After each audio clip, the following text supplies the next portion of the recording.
Take a clean sheet of paper and write down goals and today's date, and then write down 10 goals that you would like to accomplish in the next 12 months. And write them in the present tense, almost like you're submitting an order. And just write down, I earn, I achieve, I weigh, I drive such and such a car, I own, whatever it happens to be, and the goals will be financial goals, family goals, physical goals, and so on. Write down 10. And then you take this list of 10, and you say, if I had a magic wand, and I could wave this magic wand, and I could have any one goal on my list within 24 hours, which one goal would have the greatest positive impact on my life? Which one goal? And go over it. And usually this will jump out at you. And put a circle around that goal. And that's a goal you transfer to a clean sheet of paper, and then you follow the 7 steps. Write it down, set a deadline, make a list of everything you have to do to accomplish it, organize the list into a checklist, take action, and then do something every day. If you'll just do this simple exercise, then you'll all be rich. I'll be rich. Nothing can stop you but yourself. I'm going to show you the recipes and the formulas that you can use. And sometimes it just takes one choice. And remember, 87% of millionaires and billionaires are self-made.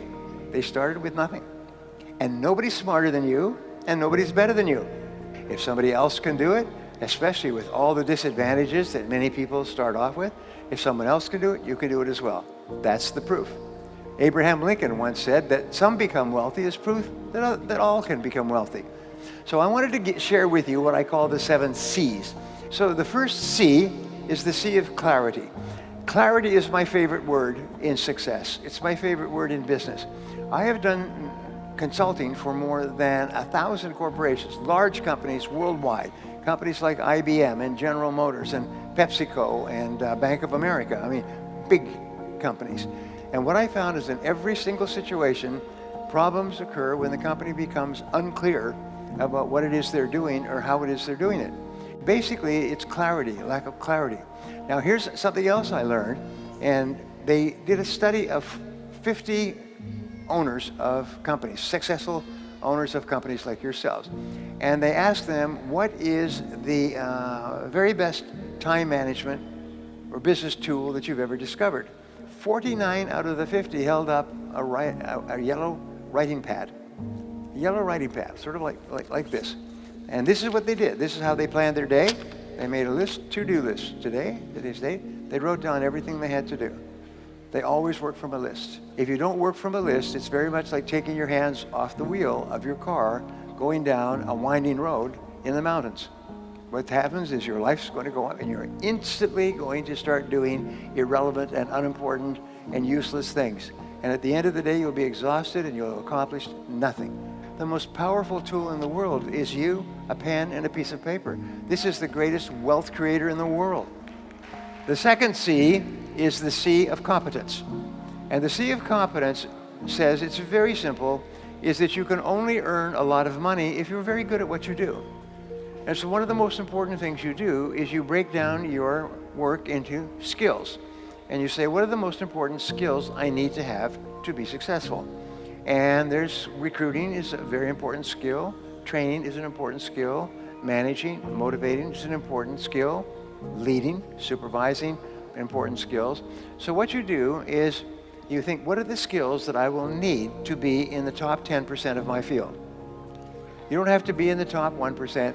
Just be in the top 10%, because there are no successful people who are not good at what they do.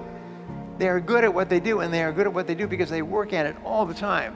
Whether you're in sports or whether you're in music or chess or anything else, there's a wonderful study. Basically what it said was studying the most successful people is that these people spend far more hours becoming good at what they do than average people.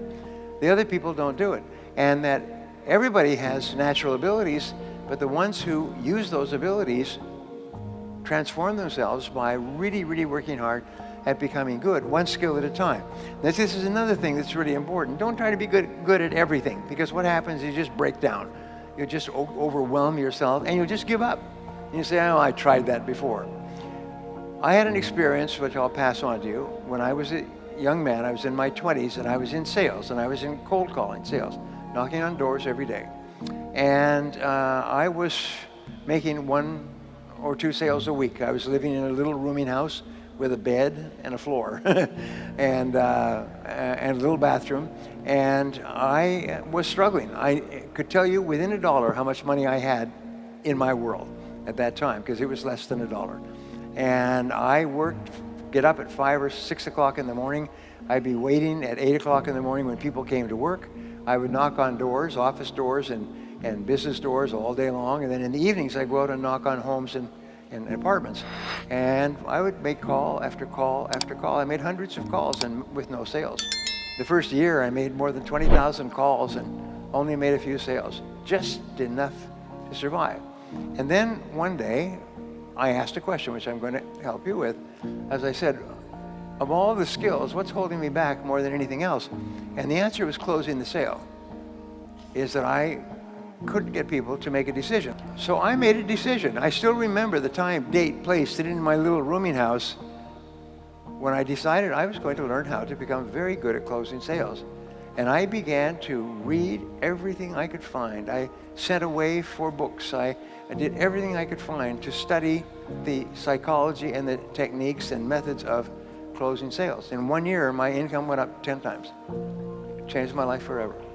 The third C is the C of concentration.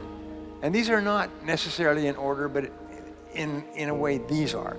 The C of concentration is your ability to focus, which we talked about before. It's your ability to focus single-mindedly on one thing at a time and to work on that one task until it's complete. And to discipline yourself not to do anything else or to become distracted by emails and bells and bips and noises and things like that. It's just your ability to focus like a laser beam on a single task. Start and finish your most important task. Number 4 is constraints. Between where you are today and where you want to be sometime in the future, a goal, is there is always one constraint or choke point that determines the speed at which you get from here to here. That's the constraint. So the art of life is to identify the constraints that are holding you back from achieving the goal that you want to achieve. So you say to yourself, all right, you want to achieve a particular goal. So you ask yourself, what is the one factor that determines the speed at which you achieve that goal? And don't try to change the world. Try to change one thing, one factor. Try to alleviate the one factor, and that'll change your whole life. It's unbelievable. So number 5 is continuous learning and development, is dedicate yourself to becoming better and better at what you do. It must be a part of your life. You must breathe in, breathe out, and learn new things. Self-made millionaires, self-made billionaires spend 60 to 90 minutes every day studying their field, reading new material. Warren Buffett was just relegated from number 3 to number 4, richest man in the world. And Warren Buffett reads 500 pages a day. He reads all the time, and he's one of the richest men in the history of the world. And he and his partners all say the same thing. You've got to read. Read and learn all the time. And one idea can make you rich. So just keep flooding your mind with new ideas. Number 6 is commitment. There's no success without commitment, without you putting your whole heart into what you're doing and putting your whole heart into what you're doing for a long time. But if you do, there is no limit on what you can accomplish. As you get up in the morning and you make a decision that, by gum, I am going to succeed in this business no matter how long it takes, no matter how many hours a day. And number 7 is courage. And courage, Winston Churchill said, courage is rightly considered the foremost of the virtues, for upon it all others depend. And in courage, what you have is 2 parts. The first part of courage is the courage to begin, to launch, to take a chance, to face failure and rejection, to try something with a very great possibility that you will fail and you'll feel embarrassed and upset and your self-esteem will go down and so on. But the second part of courage is persistence. It's the power to keep going and keep pushing yourself and driving yourself. A woman that I was going out with before I was married, she asked me, Brian, she said, what is your best quality? And I thought about that, and I said, I think my best quality is that I never give up. And I have found that that's true, because I never give up. And my children never give up. It's not in our vocabulary.